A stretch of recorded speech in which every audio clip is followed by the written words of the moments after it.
Hello everyone, mind support education में आपका स्वागत है दोबारा से। आज हम लोग पढ़ेंगे हमारे भारत के कॉन्स्टिट्यूशन के बारे में। जैसा कि अभी 15 अगस्त को सभी लोगों ने इंडिपेंडेंस डे मनाया, हमारे देश के लिए एक बहुत बड़ा दिन, एक बहुत ही सिग्निफिकेंट डे हमारे पूरे देश के लिए, सभी लोगों के लिए। 140 से 160 करोड़ की आबादी हमारे देश की, सबके लिए ये 15 अगस्त काफ़ी खास है। हर साल हमारे ही देश के बारे में हमें थोड़ी बहुत तो जानकारी होनी ही चाहिए। और हमारे भारत में एक बहुत ही इम्पॉर्टेंट चीज़ है, बल्कि हर डेमोक्रेटिक कंट्री में ये चीज़ होती ही है, और वो है कॉन्स्टिट्यूशन। आप लोगों ने थंबनेल और टाइटल से समझ लिया होगा कि हम कॉन्स्टिट्यूशन के बारे में आज जानेंगे। और कॉन्स्टिट्यूशन कितने दिनों में बना, कितना टाइम लगा उसको बनने में, और उसके की फीचर्स क्या हैं, वो जो की फीचर्स हैं उनकी एक्सप्लेनेशन आज हम इन कुछ टॉपिक्स को कवर करेंगे इस वीडियो में। और ट्राई करेंगे कि आपको हमारे इंडियन कॉन्स्टिट्यूशन के बारे में ठीक ठाक नॉलेज हम इस वीडियो से दे दें। तो चलिए बिना टाइम वेस्ट किए स्टार्ट करते हैं। तो देखिए, सबसे पहले तो हमारे कॉन्स्टिट्यूशन के बारे में हम जान लेते हैं कि कॉन्स्टिट्यूशन है क्या। ये कॉन्स्टिट्यूशन वर्ड का मतलब क्या है। देखिए, अगर एक एग्जांपल लेते हैं, अगर एक फुटबॉल मैच चल रहा है, ठीक है, तो उसके कुछ रूल्स रेगुलेशंस होंगे कि आपने ऑफ साइड मारा, फाउल गया, कुछ फलाना ढमकाना, उसके कई सारे रूल्स होंगे। एक नेट है, उसमें आपको बॉल मारनी है तो वो गोल होगा। ऐसे करके बहुत सारे रूल्स उसमें होते हैं, जिसके कारण कि वो फुटबॉल खेला जा सकता है। फुटबॉल के वही रूल्स हैं, अगर वो रूल्स नहीं रहेंगे तो वो गेम बचेगा ही नहीं। इसी तरह ये जो खेल है, अगर इस खेल की जगह हम एक देश को रख दें, एक देश को भी सही ढंग से चलने के लिए कुछ रूल्स चाहिए, कुछ नियम कानून कुछ चाहिए, कुछ कायदे जो लोग और वो देश खुद फॉलो करे, जिससे कि उसकी डेवलपमेंट और वो देश खुद एक बहुत अच्छे तरीके से आगे बढ़े। हमारे यहाँ पे अगर किसी से भी आपका झगड़ा हो गया नॉर्मली स्ट्रीट्स में, अगर वो बात बहुत आगे बढ़ गई तो आप क्या करेंगे। मान लीजिए कि उसने आपका कुछ बहुत नुकसान कर दिया, उसने आपका फ़ोन तोड़ दिया, कुछ भी आपका पैसों का नुकसान हुआ, या उसने मार के आपके पैसे छीन लिए, तो आप क्या करेंगे। सिंपली आप पुलिस स्टेशन में जाके कंप्लेंट करेंगे। फिर वहाँ उसके लिए आप उसको क्या सज़ा देनी चाहिए, ये सब चीज़ें किसके अंडर आएंगी, मतलब किस तरीके से वो लोग ये चीज़ जानेंगे। ये सारी चीज़ें कॉन्स्टिट्यूशन में लिखी गई रहती हैं कि किस चीज़ के लिए, किस क्या कहते हैं, क्राइम के लिए कैसी सज़ा देनी है, या फिर किस तरीके से कोई भी चीज़ वर्क करेगी। अगर हम कोर्ट की बात कर रहे हैं तो आपको पता होगा कि कोर्ट 3 टाइप के होते हैं। एक होता है नॉर्मल सिविल कोर्ट, एक होता है हाई कोर्ट, और एक होता है सुप्रीम कोर्ट। सुप्रीम कोर्ट केवल गाइड करती है, हाई कोर्ट बड़े मामले जो होते हैं उनको देखती है। सिविल कोर्ट नॉर्मली, जैसे कि अभी हमारा जो केस था झगड़े वाला, अगर वैसा कुछ होता है और बात आगे बढ़ती है तो आप सिविल कोर्ट में सिंपली जाके उस आदमी के ऊपर केस करेंगे, वो बात आगे बढ़ेगी। उसको किसी जो क्राइम उसने किया होगा, जो काम किया होगा, उसके लिए कई अलग सेक्शंस होंगे जो कि उसके ऊपर लगाए जाएंगे, और उसके तहत उसको कुछ सजा दी जाएगी। चाहे उस पर फाइन लगाया जाए, जेल भेज दिया जाए, जो कि सबसे कॉमन है, क्योंकि कोर्ट में अक्सर ऐसे मामले जाते हैं जहाँ पे कि जेल जाना पड़ता है लोगों को। तो सिविल कोर्ट में हमारा ये डिसीजन हुआ। तो अब ये जो चीज़ें हैं, जो सेक्शन फलाना ढमकाना, ये सारी चीज़ें हमारे कॉन्स्टिट्यूशन के अंदर लिखी हैं कि पूरे देश में जो भी चीज़ें होंगी वो किस तरीके से होंगी। हमारे कॉन्स्टिट्यूशन में, जैसे कि आपको पता होगा, फादर ऑफ कॉन्स्टिट्यूशन हमारे B.R. अम्बेडकर जी, इनका बहुत बड़ा रोल था, क्योंकि इन्होंने बेसिकली जो वो होते हैं कास्ट, लोअर कास्ट पीपल जो होते हैं, उनके लिए इन्होंने एक अलग से सेक्शन उसके लिए बनाया था। और वो खुद दलित कम्युनिटी के थे और उनके साथ बहुत ज़्यादा डिस्क्रिमिनेशन की गई थी। इस वजह से उन्हें हमेशा से चाहिए था कि जो दलित हैं या जो लोअर कास्ट हैं वो भी उतनी ही इज्जत पाएं जितनी कि अपर कास्ट वाले पा रहे हैं। अभी अपर कास्ट, लोअर कास्ट, ये सब जो है, ये आपने पढ़ा है ऑलरेडी, 6th 7th में आपने पढ़ रखा है। ये 8th में है, बहुत छोटा सा इसका पार्ट है, बस इतना ही है, ठीक है। तो ये आपको पता होगा। अगर नहीं पता तो मैं बता दूं कि लोअर कास्ट वो होते हैं, पुराने टाइम में क्या होता था, अभी भी कई जगह पे होता है कि जैसे कुछ ऐसे कास्ट होते हैं, जात, जिनको लोग इज्जत नहीं देते, उन्हें बहुत ज़्यादा बेइज्जत किया जाता है, उन्हें सम्मान से नहीं रखा जाता समाज में, उनकी बिल्कुल इज्जत नहीं होती है।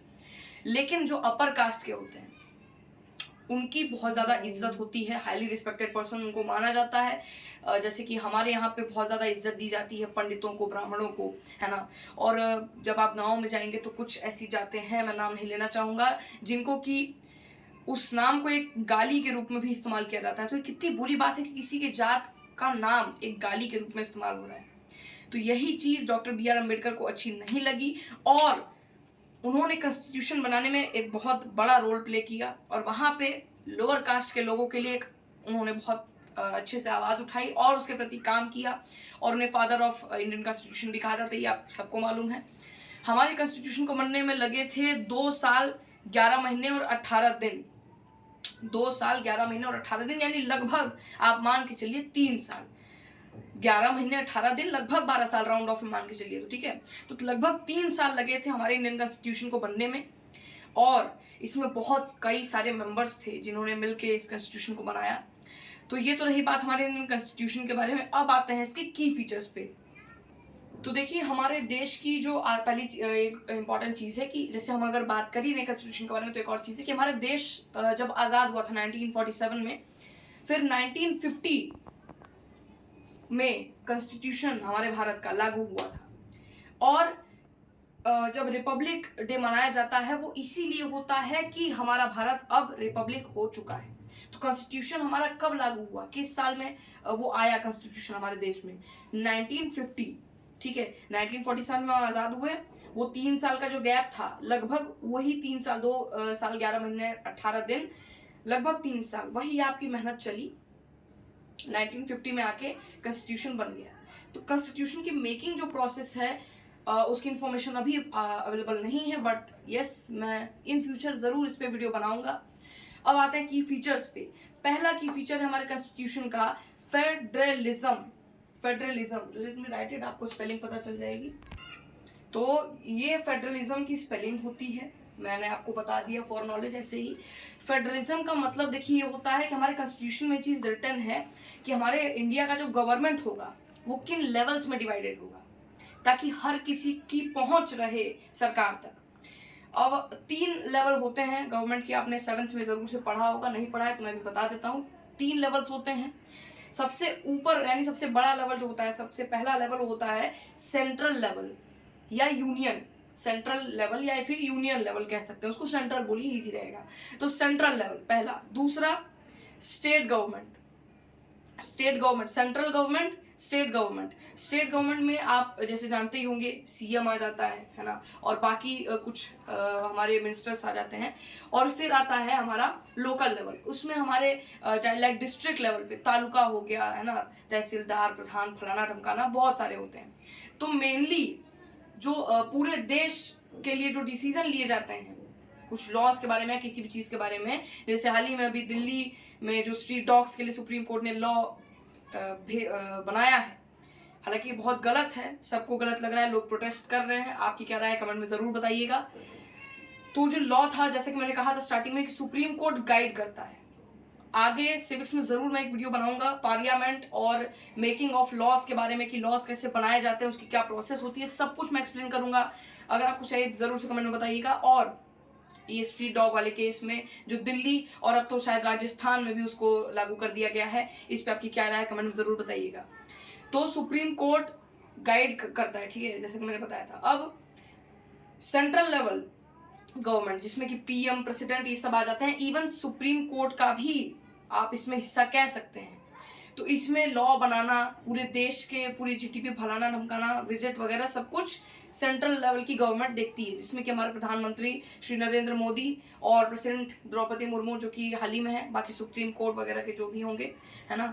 फिर स्टेट गवर्नमेंट पे अभी हमारे यूपी में अगर हम बात करें तो योगी आदित्यनाथ जी, और बाकी डिस्ट्रिक्ट लेवल पे बहुत सारे ऐसे मिनिस्टर्स हैं पूरे यूपी में, तो उनकी बात हम ना करें तो बेहतर है, बहुत लंबा समय लग जाएगा, बट आपको इसकी इन्फॉर्मेशन गूगल पे मिल जाएगी। तो ये 3 लेवल्स होते हैं हमारे इंडियन गवर्नमेंट के, यही होता है फेडरलिज्म। इसको थोड़ा सा हार्ड बना दिया गया, सिंपली ये नहीं लिख सकते थे कि 3 लेवल्स ऑफ गवर्नमेंट, ना ना ना ना, सिंपल कैसे लिखेंगे, फेडरलिज्म लिखेंगे, थोड़ा हार्ड बनाएंगे चीज़ों को। 8th की सिविक्स यही है दोस्तों, एकदम ध्यान से सुनिए। 8th की फिजिक्स बिल्कुल टफ नहीं है, फिजिक्स बोल रहा हूँ, सिविक्स। 8th की सिविक्स बिल्कुल भी हार्ड नहीं है, बस थोड़ी सी ट्रिकी है। जैसे कि अब यहाँ पे लेवल्स जो हमने 7 तक पढ़ा उसको फेडरलिज्म कह दिया। इसमें टॉपिक बहुत लेंदी है, उसमें कुछ नहीं है, एक ही चीज, जैसे कि एक टॉपिक है आपका सेक्युलरिज्म, आगे इन्हीं की फीचर्स में आएगा। सेक्युलरिज्म पे बकायदा एक चैप्टर दिया हुआ है एनसीईआरटी में। 8th की एनसीईआरटी सिविक्स की बुक आप खरीदिए, आपको बहुत सस्ती में मिल जाएगी। उसमें सेक्युलरिज्म के ऊपर एक पूरा चैप्टर बना हुआ है, कोई मतलब नहीं है उसका 10-20 लाइन का खत्म चैप्टर, लेकिन उसके बाद केवल फालतू चीजें, केस दे देगा फलाना ढमकाना। अब वो तो है ही भाई एनसीईआरटी। अब सेक्युलरिज्म पे आ ही गए हैं तो उसके बारे में बात करते हैं। फेडरलिज्म क्लियर है, 3 लेवल्स। सेक्युलरिज्म मतलब कि separation of state from religion, यानी कि कोई भी एक रिलीजन एक स्टेट पे डोमिनेट नहीं कर सकता, जो कि कहीं ना कहीं किसी प्लेस पे जरूर हो रहा होगा, हुआ था और होगा 100%। तो सेक्युलरिज्म का जो फीचर है हमारे कॉन्स्टिट्यूशन वो ये कहता है कि कोई भी एक स्टेट में कोई भी एक रिलीजन के लोग ज्यादा डोमिनेटिंग का मतलब कि वो किसी और रिलीजन को दबाएं ना, यानी कि वो सबसे ऊपर ना माने जाए, उनको सबसे ज्यादा फैसिलिटीज ना दी जाए। फॉर एग्जाम्पल अगर यहाँ पे हैं हम यूपी में, तो यहाँ पे आप देखिए कि सबको इज्जत मिलती है। इवन हमारे पूरे इंडिया में हर रिलीजन को इज्जत मिलती है। R India is very secular, और ये गर्व की बात है हमारे लिए कि हमारा भारत सेक्युलर है। तो यूपी में आप देखिए तो है, ठीक है, लेकिन थोड़ी सी हिंदू की मतलब पंडितों की मात्रा ज्यादा है।